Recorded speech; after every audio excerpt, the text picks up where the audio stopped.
आज हम बात कर रहे हैं निठारी हत्याकांड की। एक ऐसी कहानी जो सिर्फ एक अपराध की दास्तान नहीं बल्कि हमारी पूरी न्याय व्यवस्था पर ही गहरे सवाल खड़े करती है।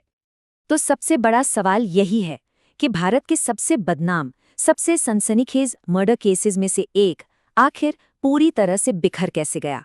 चलिए आज इसी की तह तक चलते हैं। क्योंकि देखिए, हुआ ये कि 2023 में सालों तक सजा सुनाए जाने के बाद जो मुख्य आरोपी थे उन्हें ज्यादातर मामलों में बरी कर दिया गया। जी हाँ, बरी। ये एक ऐसा फैसला था जिसने सच में पूरे देश को हिला कर रख दिया। तो आखिर हुआ क्या था? आइए इस मामले की हर परत को खोलते हैं। तो इस कहानी को समझने के लिए हमें वापस उसी जगह जाना होगा जहां से ये सब शुरू हुआ था। निठारी की वो भयावह सच्चाई, एक ऐसी खौफनाक खोज जिसने पूरे देश को सन्न कर दिया था। अगर हम इस पूरे केस की टाइमलाइन पर एक नज़र डालें तो देखिए, 2005 से 2006 के बीच एक के बाद एक कई क्रूर हत्याएं हुईं। फिर आया दिसंबर 2006 जब निठारी में इंसानी अवशेष मिले और ये मामला दुनिया के सामने आया। और फिर लगभग 17 साल बाद 2023 में इलाहाबाद हाईकोर्ट का वो फैसला आता है जो आरोपियों को बरी कर देता है। तो हुआ क्या था? दिसंबर 2006 में पुलिस को नोएडा के निठारी गांव में एक घर के पास जो नाले थे और जो घर का पिछवाड़ा था, वहां से जो मिला वो किसी के भी होश उड़ाने के लिए काफी था। कई बच्चों की खोपड़ियां, हड्डियां, शरीर के अंग सब वहीं बिखरे पड़े थे। और ये घर किसका था? एक बिजनेसमैन का, मोनिंदर सिंह पंधेर।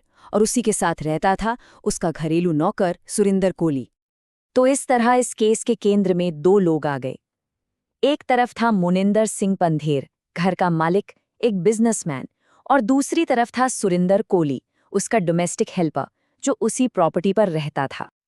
और इस पूरे मामले का सबसे दर्दनाक पहलू ये था कि जो पीड़ित थे वो ज्यादातर आसपास के गरीब परिवारों के बच्चे थे। अपराधों की लिस्ट देखिए: किडनैपिंग, सेक्सुअल असॉल्ट और फिर मर्डर। कई सालों से इन बच्चों के गायब होने की रिपोर्टें भी दर्ज हो रही थीं, लेकिन कुछ हुआ नहीं। यहाँ तक कि नरभक्षण मतलब कैनिबलिज्म के भी आरोप लगे, हालांकि वो कभी कोर्ट में साबित नहीं हो पाए। तो अब जब ये खौफनाक सच सामने आ गया तो इसके बाद क्या हुआ? चलिए अब देखते हैं कि गिरफ्तारी के बाद की जांच और जो कानूनी प्रक्रिया थी वो कैसे आगे बढ़ी और क्यों वो खुद ही एक बहुत बड़ा विवाद बन गई। गिरफ्तारी के बाद कोहली और पंधेर दोनों पर ही एक एक करके कई मुकदमे चलाए गए। मतलब जितने पीड़ित पहचाने गए उतने अलग अलग ट्रायल्स। ये अपने आप में एक बहुत ही पेचीदा और लंबी कानूनी लड़ाई थी। और इस पूरे कानूनी लड़ाई के बीच जो एक चीज सबसे ज्यादा विवादास्पद रही वो था सुरिंदर कोली का कन्फेशन, उसका कबूलनामा। क्या वो सच था? क्या उस पर भरोसा किया जा सकता है? इसकी स्वीकार्यता पर शुरू से ही सवाल उठते रहे और आगे चलकर यही इस केस के ढह जाने की एक सबसे बड़ी वजह बना। तो शुरू में क्या हुआ? जो लोअर कोर्ट्स थे उनके ट्रायल्स में सुरिंदर कोली को तो कई मामलों में सीधे मौत की सजा सुना दी गई। वहीं मोनिंदर पंधर को कुछ केसेस में सजा मिली तो कुछ में वो बरी हो गया। तो मतलब उस वक्त ऐसा लग रहा था कि शायद न्याय हो रहा है। लेकिन फिर साल 2023 में सब कुछ पलट गया। अब हम आते हैं उस सबसे बड़े सवाल पर। आखिर ऐसा क्या हुआ कि इन्हें बरी कर दिया गया?